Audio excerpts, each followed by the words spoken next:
आप लोगों के लिए सबसे बेस्ट मोटिवेशनल स्पीच है कि आप वह बन सकते हैं जो बनने के बारे में सोचते हैं। बस इन बातों को दिल और दिमाग से उतार लें।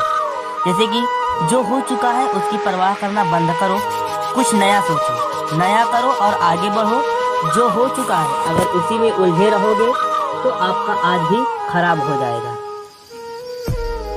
मेरी इस बात को आप हल्के में ना लें। आप इतने समझदार हैं कि आप मेरी इस बात को अच्छे से समझ सकते हैं। अगर आप वाकई पीछे घटने वाली घटनाओं को दिन रात अपने दिल और दिमाग में दोहराते रहेंगे तो आप आगे कुछ नया करने का निर्णय नहीं ले पाएंगे। जानते हैं ऐसा क्यों होता है? ऐसा इसलिए होता है कि आपका दिमाग जब बुरी घटनाओं विचार से भरे होते हैं तो यह अच्छे और प्रेरक विचार पैदा नहीं कर पाते और आप हर काम में असफल हो जाते हैं। इसलिए मेरी मानिए, जो हो चुका है उसे भूलकर एक नई शुरुआत करें। जैसे कि देख लीजिए, जैसे मान लीजिए एक कमरे में किताबों का एक विशाल ढेर लगा दिया जाए और आपको एक विशेष किताब का नाम बताया जाए और उस किताब को उस कमरे में लगे विशाल ढेर में एक से ढूंढ कर लाने को कहा जाए तो आपको कितना समय लगेगा? मुझे लगता है आपको बहुत समय लग जाएगा, है ना?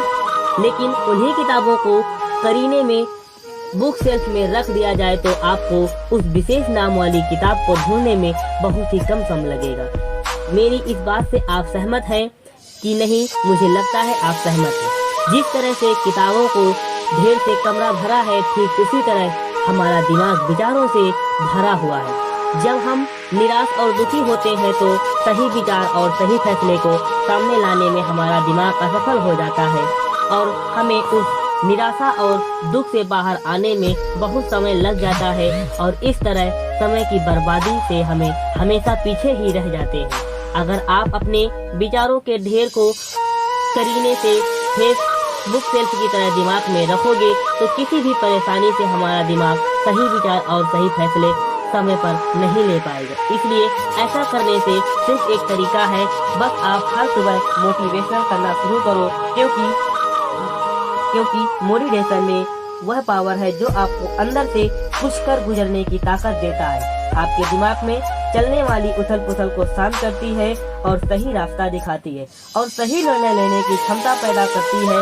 आपको जागना होगा और इस भ्रम को मिटाना होगा कि तुम कमजोर हो, तुम कभी ना मरने वाले आत्मा हो। तत्व तुम्हारा सेवक है, तुम तत्व के सेवक नहीं हो। यदि आपकी परिस्थितियों पर अच्छी पकड़ है तो जहर उगलने वाला भी आपका कुछ नहीं बिगाड़ सकता। शिक्षा क्या है? क्या यह किताबों से मिलने वाली विद्या है? नहीं। क्या यह नाना प्रकार का ज्ञान है? नहीं, यह भी नहीं है। जिस संयम के द्वारा इच्छा शक्ति का प्रवाह और विकास वश में लाया जाता है और वह फलदायक होता है, वह शिक्षा कहलाती है। अगर आप मेरी इस बात से सहमत हो तो प्लीज इस वीडियो को लाइक एंड शेयर जरूर कीजिए। मैं आशा करता हूं कि आप मेरी द्वारा बताई गई बातों को जरूर सहमत होंगे। अगर आप लोग सहमत हैं तो अपने जीवन में अपने विचारों से इन भाषाओं को धारण करें और अपने जीवन में आगे बढ़ें। Thank you. Best of luck.